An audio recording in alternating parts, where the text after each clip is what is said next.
Jeff. Thank you very much. Our next question comes from Dashiell Allen from the Village Sun. Thank you for having me. So my question is in regards to the development of World Trade Center Site 5. And I just wanted to ask for some clarification on, given that the Port Authority is a transportation agency, what allows the Port Authority to receive lease revenue or be involved in a residential development as is being pursued at the site? Well, the big framework historically is that, I believe it was in the 1970s, the statute and regulations with respect to the Port Authority were expanded to cover economic development.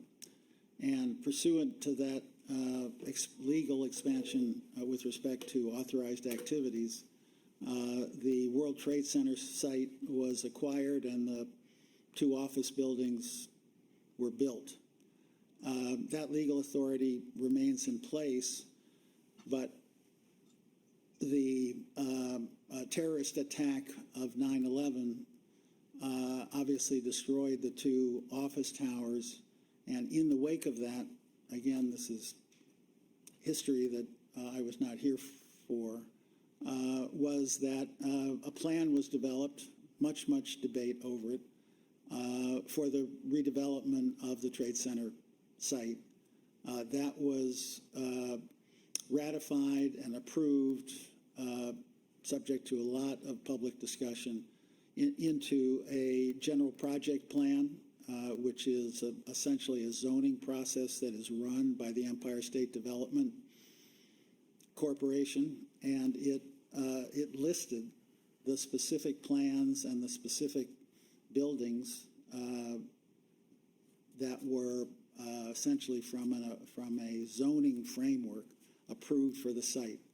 That general project plan approved a set of office buildings. Obviously, it approved the memorial and museum. It approved the Greek church.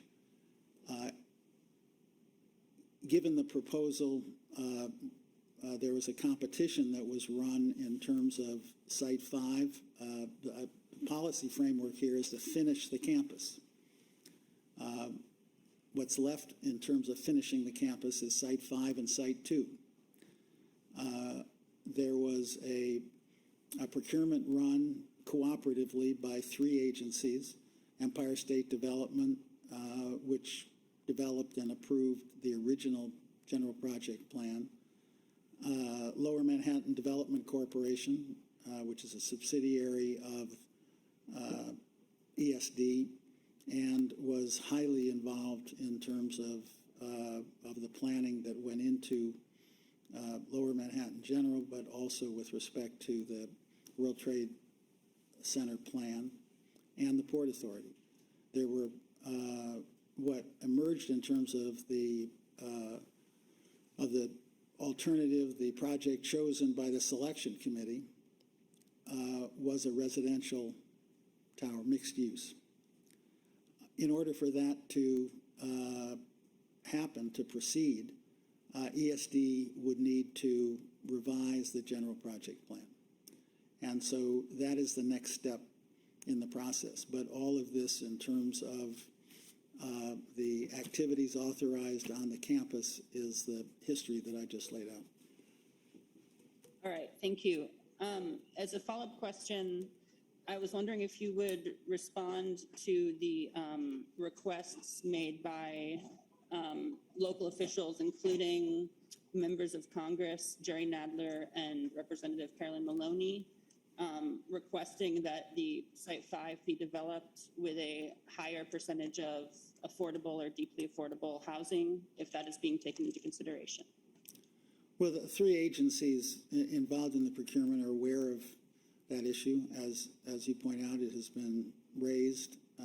And the framework here is that the current plan that's on the table of the bidder who is chosen has a 25% affordable housing. That's give or take 300 units. That would be the largest single commitment of affordable units that Lower Manhattan has seen.